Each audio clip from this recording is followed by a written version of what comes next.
पुनः हार्दिक नमन गर्दछु। यो नेट इन्टरनेट आफ्नो बसमा नभएका कारणले गर्दा तुरुन्तै नेट गयो। फेरि यहाँहरूका सान्निध्यमा म 237औं लघुकथा पाठ्यश्रव्य दृश्य प्रतिष्ठानलाई सञ्चालन गर्नका निमित्त नियमित वाचन गर्नका निमित्त म उपस्थित भइसकेको छु र यहाँहरू सम्पूर्णलाई हार्दिक नमन पनि गर्दछु उपस्थितिका लागि, पुनः जोडिनका लागि। र पहिलो लघुकथा रहेको छ आज वाचन हुने कणाद महर्षिको कथा बाँकी छ भनेर भन्ने र यो सूत्रात्मक कथा रहेको छ। कथा यस प्रकार सुरु हुन्छ। कुनै समय भन्दै थिएँ ऊ आउँदैछ। उसले भन्यो डडडडर ऊ आउँदैन। सोधेँ डडडडर किन र? प्रश्नवाचक चिन्ह। भन्यो डडडडर कारण छैन। मैले जोड दिएर भने ऊ आउँछ अवश्य। उसले सोध्यो कसरी? भने कारण छैन तर समय। कथा समाप्त भएको छ।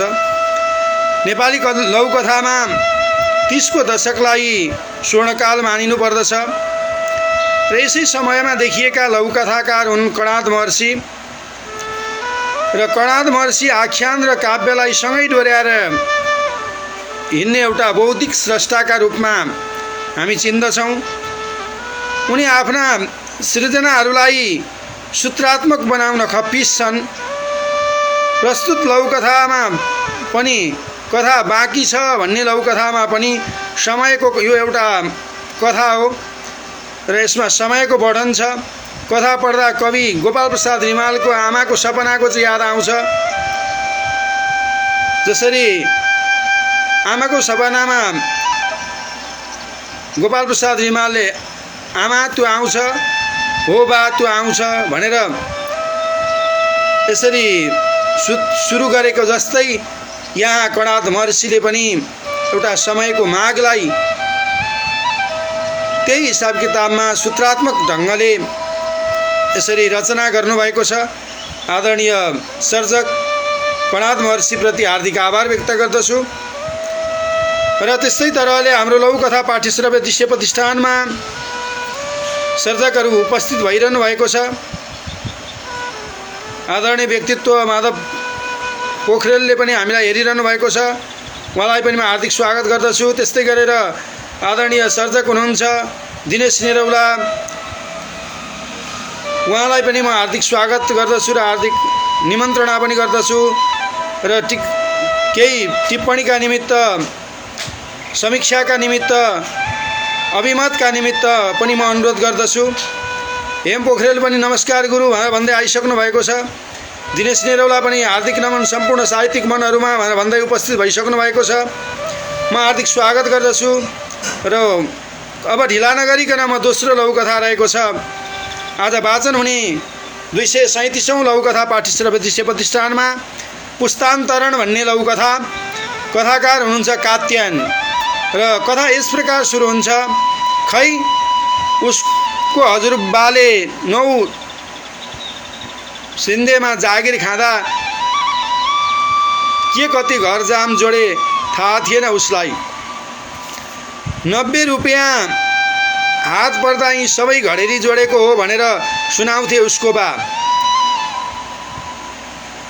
900 को जागिरको पहिलो तलब पाउँदा आधा तोलाको सुनको सिक्री हालेको भने पक्कै सम्झना थियो उसलाई। आज उसको छोराले पहिलो तलब पाउँदा 9000 को जुत्ता किनेर ल्याएको छ। भर्खरै जन्मिएको नातिलाई पुलुक्क हेर्छ र बडबडाउँदै कसम खान्छ यसलाई पनि 90,000 को कुसुमे रुमाल किन्न सक्ने सम्म त पक्कै बनाउनु नै पर्छ भन्दै कथा समाप्त भएको छ। आदरणीय व्यक्तित्वहरू, सर्जकहरू, राजकुमार कार्की नमस्कार सबैमा भन्दै उपस्थित भइसक्नु भएको छ। उहाँलाई पनि म हार्दिक स्वागत र हार्दिक आमन्त्रण गर्दछु र हार्दिक आभार पनि व्यक्त गर्दछु। हाम्रो लघुकथा पाठ्यश्रव्य दृश्य प्रतिष्ठानलाई माया गर्ने व्यक्तित्व हुनुहुन्छ राजकुमार कार्की, दिनेश निरौला, हेम पोखरेल र त्यस्तै गरेर सबैलाई हार्दिक निमन्त्रणा, हार्दिक स्वागत गर्दै म अगाडि बढ्दछु। र वास्तवमा पुस्तान्तरण भन्ने लघुकथा कात्यायनद्वारा लेखिएको लघुकथा रहेको छ। यो कात्यायन एउटा शान्त र सौम्य व्यक्ति मानिन्छन् र कोमामा आमा भन्ने सूत्र उपन्यास हालै उनको चाहिँ प्रकाशित भएको छ। लघुकथाहरूको चाहिँ क्रमबद्ध सिलसिला पनि हो उनको, र उनी थोरै शब्दहरूको सहारामा बोल्ने र लेख्ने गर्दछन् र उनका बोली र लेखाइ बुद्धका वाक्य जस्तै बनेका हुन्छन्। र पुस्तान्तरण पनि एउटा सूत्रात्मक लघुकथा हो यो, र यसले 4 पुस्ताको आर्थिक पक्षबाट समयबोध गराइरहेको छ। र आदरणीय सर्जकप्रति हार्दिक आभार व्यक्त गर्दछु। ढिला नगरिकन अब म आज 237औं लघुकथा पाठ्यश्रव्य दृश्य प्रतिष्ठानमा वाचन हुने तेस्रो लघुकथालाई अगाडि बढाउन गइरहेको छु। र तेस्रो लघुकथा रहेको छ आज वाचन हुने मनोरञ्जन भन्ने। आदरणीय सर्जक, आदरणीय स्रष्टा प्रेमपुन मगरको चाहिँ लघुकथा रहेको छ मनोरञ्जन भन्ने। कथा यस प्रकार सुरु हुन्छ। रात्रि बसमा बुर्तिवाङ घर गइरहेको थिएँ। राति बस खराब भयो। बिहान 6-7 बजे गन्तव्यमा पुग्नुपर्ने बसलाई दिनको 2 बजे पुग्नुपर्ने भयो। हाँडी खोलासम्म भन्दै गलकोटबाट 3 जना सुन्दरी महिलाहरू चढिन्। बस स्टाफ र ड्राइभरले क्याबिनतिर बसाले। केही बेरपछि हाँसो मजाक सुरुवात भयो। स्टाफ र ड्राइभरले गलल हाँस्दै बोल्न हुने नहुने शब्दहरू प्रयोग गरे। महिलाहरू पनि उत्तेजित हुँदै उनीहरूलाई साथ दिए। धेरैले निकै मजा लिए। मलाई भने कस्तो सङ्कोच लागिरह्यो। हाँडी खोला बजार्ने ती महिलाहरूको झर्ने गन्तव्य आइपुग्यो।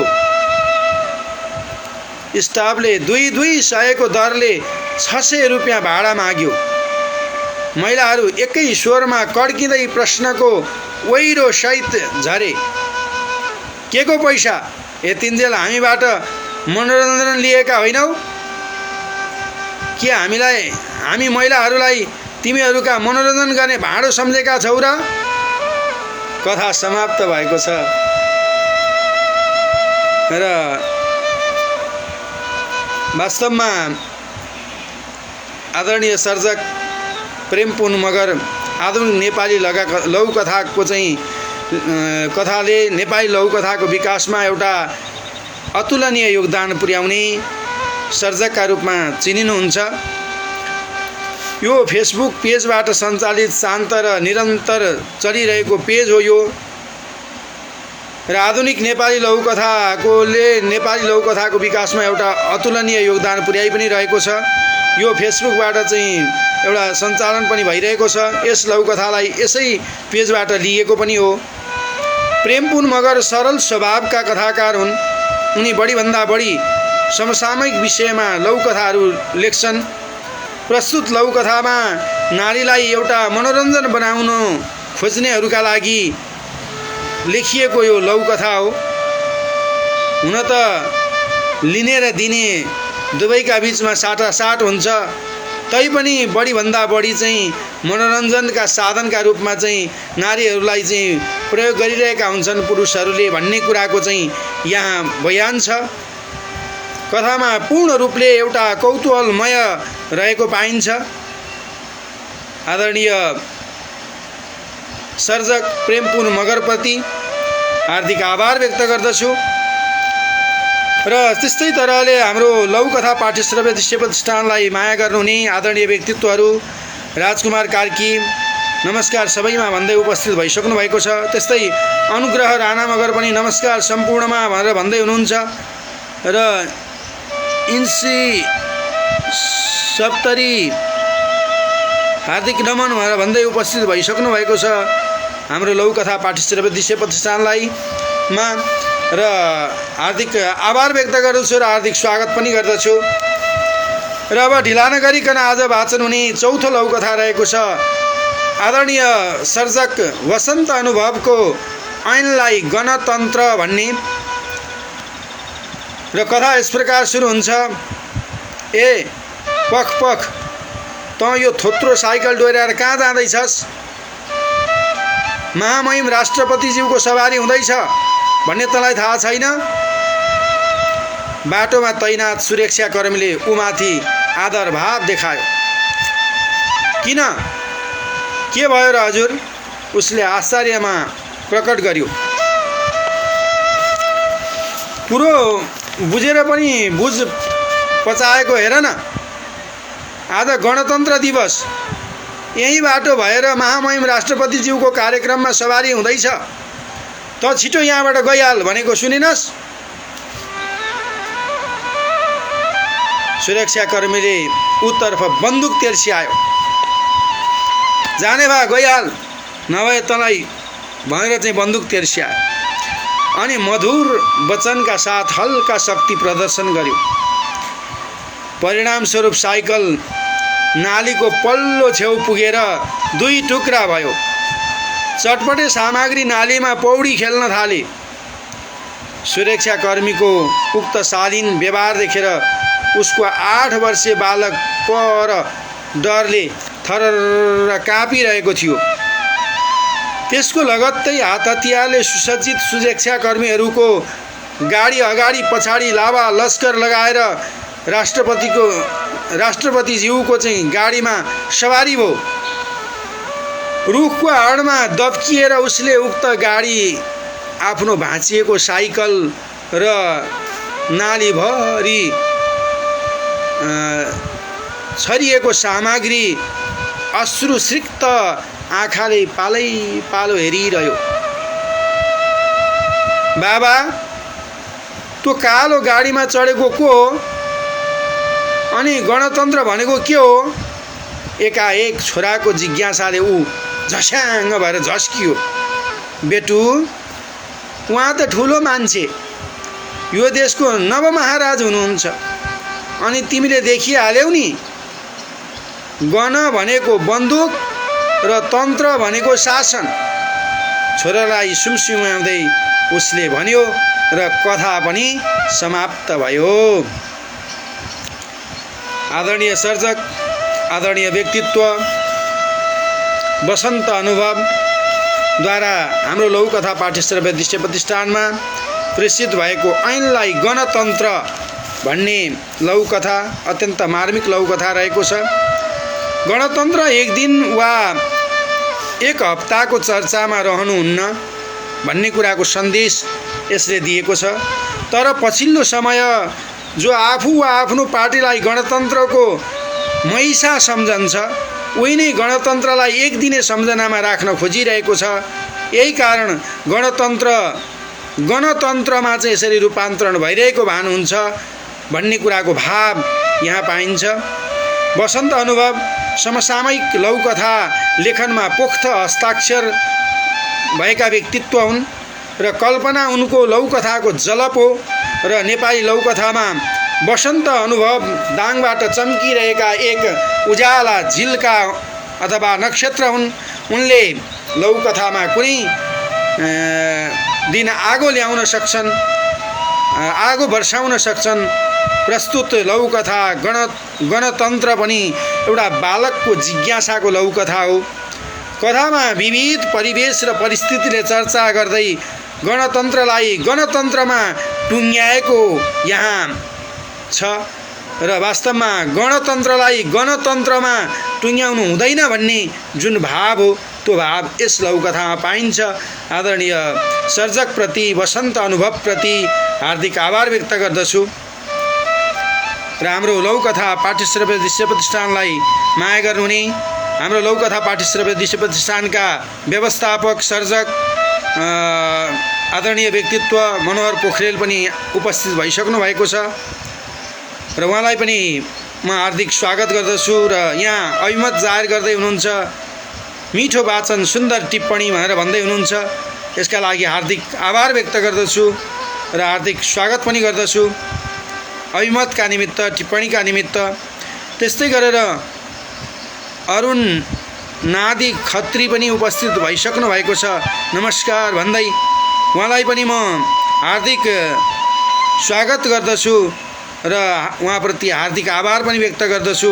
हाम्रो लघुकथा पाठ्यश्रव्य दृश्य प्रतिष्ठानको नियमित लघुकथालाई वाचन गर्नु नै हुनेछ र वाचन भएका लघुकथाहरू श्रवण गरेर आफ्ना अभिमतहरू जाहेर गर्नु नै हुनेछ भनेर म यसरी अन्तिमसम्म बसेर हामीलाई साथ र सहयोग प्रदान गर्नु नै हुनेछ भनेर म यसरी भन्दै आज 237औं हाम्रो लघुकथा पाठ्यश्रव्य दृश्य प्रतिष्ठानमा वाचन हुने अन्तिम लघुकथा रहेको छ नाच भन्ने आदरणीय सर्जक लक्ष्मीप्रसाद पौडेलद्वारा प्रेषित भएको लघुकथा रहेको छ र नाच भन्ने लघुकथा यस प्रकार सुरु हुन्छ।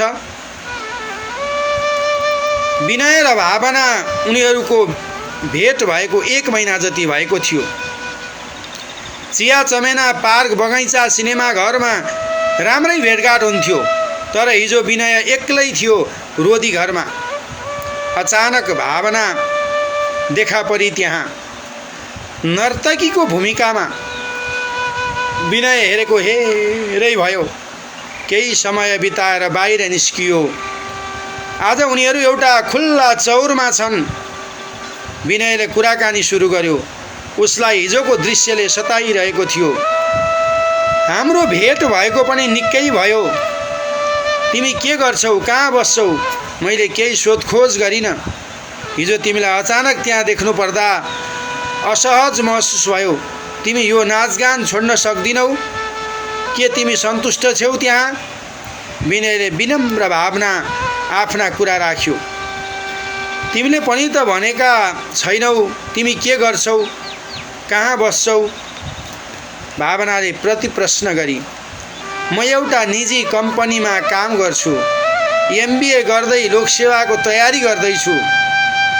विनयले आफ्नो बारेमा सबै बतायो।